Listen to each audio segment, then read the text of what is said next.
आस लगा के आए हम बाबा, आस लगा के आए हम बाबा तोर चरण माँ। अर्जी सुन ले, बिनती सुन ले मोर गरीब के ना। अर्जी सुन ले, बिनती सुन ले मोर गरीब के ना।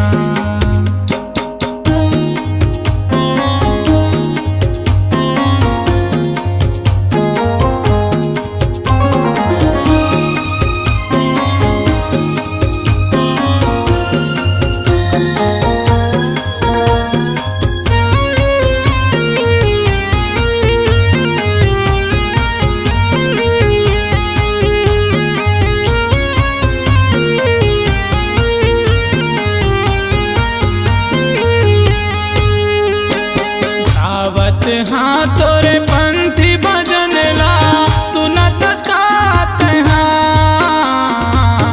गावत हाँ तोरे पंथी भजन ला सुनत गात हाँ। कौन विधि माँ तोला पर न बाबा जिमा प्रसन्न हो जा। कौन विधि माँ तोला बर न बाबा जिमा प्रसन्न हो जा। मैं दुखी आया तोरे चरण माँ गिरे हम हाथ नवा। मैं दुखी आया तोरे चरण माँ गिरे हम हाथ नवा। अर्जी सुन ले, बिनती सुन ले मोर गरीब के ना। अर्जी सुन ले, बिनती सुन ले मोर गरीब के ना।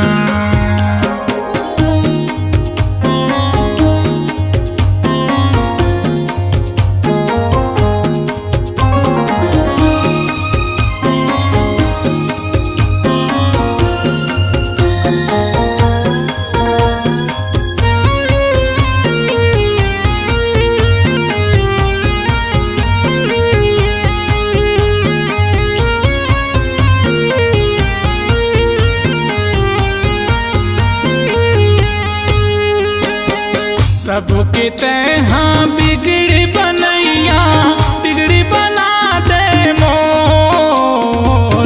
सबके तैहा बिगड़ी बनैया, बिगड़ी बना दे ओ।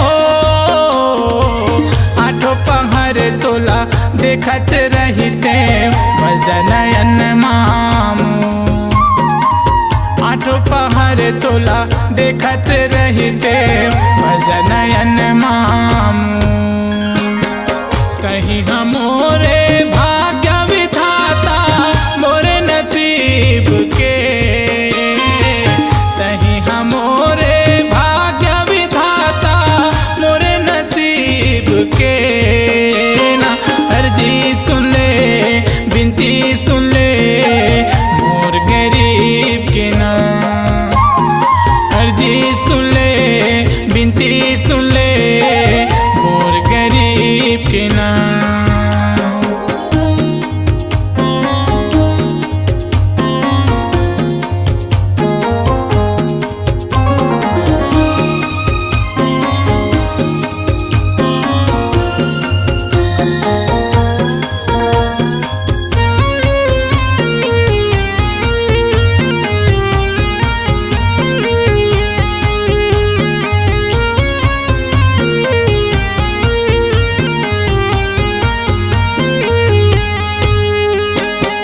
नहीं जाना तोरे भाव भजन ला पूजन जाना बिल्कुल।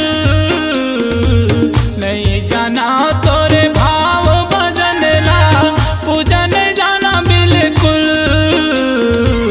महात्मा मोरे चंदन लगाते मोरे चरण के धूल। महात्मा मोरे चंदन लगाते मोरे चरण के धूल। गावत हाँ सतनाम भजन ला गाना ला सीख के। गावत हाँ सतनाम भजन ला गाना ला सीख के ना। अर्जी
आपकी आवाज ही आपकी पहचान है। यदि आप अपनी आवाज को एक नया आयाम देना चाहते हैं तो चले आइए मल्टी ट्रैक डिजिटल रिकॉर्डिंग के लिए AVM audio video studio, Khamtarai, Raipur. Mobile number 9301523929 और 7869646201। यदि आप नए एवं पुराने गीत सुनना चाहते हैं तो avmgana.com में जाकर गाना फ्री डाउनलोड करें और YouTube चैनल में AVM गाना सब्सक्राइब करें।